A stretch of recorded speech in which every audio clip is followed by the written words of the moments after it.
नमस्कार, आप देख रहे हैं न्यूज 18 बिहार झारखंड का डिजिटल प्लेटफॉर्म। मैं हूं शुभे मिश्रा आपके साथ और दुनिया की खबर में आपका स्वागत है। बांग्लादेश के पूर्व प्रधानमंत्री और बीएनपी चीफ बेगम खालिदा जिया की हालत बेहद नाजुक बनी हुई है। ढाका के एवर केयर अस्पताल में उन्हें लगातार चौथे दिन इलाजरत रखा गया है। क्रिटिकल केयर यूनिट में इलाज चल रहा है उनका। इसी बीच पीएम मोदी ने एक ऐसा ट्वीट किया जिसने बांग्लादेश की राजनीति, क्षेत्रीय कूटनीति और भारत ढाका संबंधों में नई चर्चा शुरू कर दी है। पीएम मोदी ने न सिर्फ खालिदा जिया के स्वास्थ्य पर चिंता जाहिर की, बल्कि सार्वजनिक रूप से ये साफ कहा कि भारत हर संभव मदद देने के लिए तैयार है।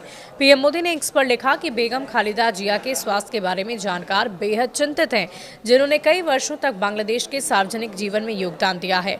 हम उनके शीघ्र स्वस्थ होने की कामना करते हैं। भारत हर संभव सहायता प्रदान करने के लिए ये बयान सिर्फ औपचारिक शिष्टाचार नहीं माना जा रहा। खालिदा जिया बांग्लादेश में शेख हसीना के बाद सबसे मजबूत राजनीतिक चेहरा है।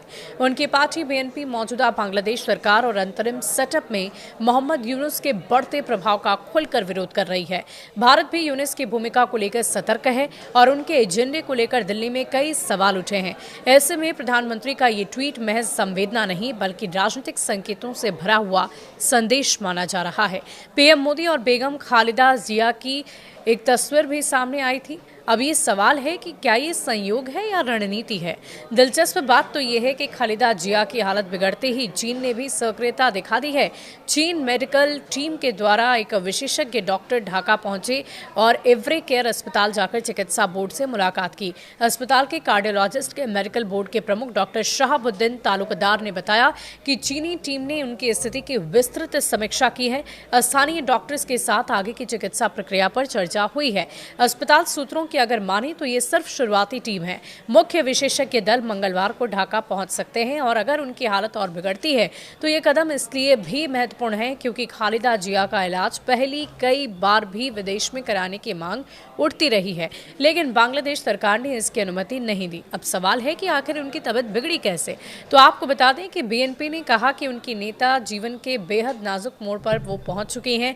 बीएनपी महासचिव मिर्जा फखरुल इस्लाम आलमगीर ने कहा कि स्थानीय और विदेशी डॉक्टर लगातार उनका इलाज कर रहे हैं, लेकिन उनकी स्थिति लगातार गंभीर है। उपाध्यक्ष एडवोकेट अहमद आजम खान ने तो यहां तक कह दिया कि वो वेंटिलेशन लेवल या उससे भी अधिक गंभीर स्थिति में है। ये बहुत गहरी, अत्यंत नाजुक स्थिति बनी हुई है। उनके लीवर, किडनी और हार्ट से जुड़ी पुरानी जटिलताएं एक साथ बढ़ चुकी है, जिससे हालत चिंताजनक है। अब सवाल है कि इसमें कूटनीतिक मैसेज भी छिपा है क्या पीएम के ट्वीट में। देखिए, एक्सपर्ट्स ये कहते हैं कि भारत की सॉफ्ट बैलेंसिंग रणनीति का ये एक हिस्सा है। पीएम मोदी ने ठीक उस समय में ट्वीट किया जब चीन के डॉक्टर ढाका में खालिदा जिया का इलाज करने पहुंचे हुए हैं। खालिदा जिया और उनकी पार्टी बीएनपी भारत को अक्सर क्षेत्रीय कूटनीति में एक भरोसेमंद पार्टनर मानती रही है। वहीं भारत और शेख हसीना के बीच संबंध भले ही मजबूत हों, लेकिन बांग्लादेश के मौजूदा अस्थायी राजनीतिक हालात में दिल्ली किसी एक धड़े पर निर्भर रहने की गलती नहीं दोहराना चाहती। विशेषज्ञ ये मानते हैं कि भारत का ट्वीट मानवीय संदेश से ज्यादा राजनीतिक संतुलन का संकेत है। चीन की बढ़ती सक्रियता को भारत बारीकी से देख रहा है। मोहम्मद यूनुस की भूमिका, पश्चिमी देशों का समर्थन और ढाका की अंतरिम राजनीति, इन सब पर भारत की चिंता बरकरार है। शेख हसीना की अनुपस्थिति और अस्थिर राजनीतिक संक्रमण के दौर में भारत के लिए बांग्लादेश में हर प्रमुख खिलाड़ी से संवाद बनाए रखना एक रणनीतिक आवश्यकता है। खालिदा जिया वो नेता है जिन्हें नजरअंदाज नहीं किया जा सकता, क्योंकि वो बांग्लादेश की राजनीति की सबसे करिश्माई नेताओं में से एक मानी जाती है। इस पूरी खबर को लेकर आपको क्या कुछ कहना है, कमेंट सेक्शन में लिखकर जरूर बताइएगा।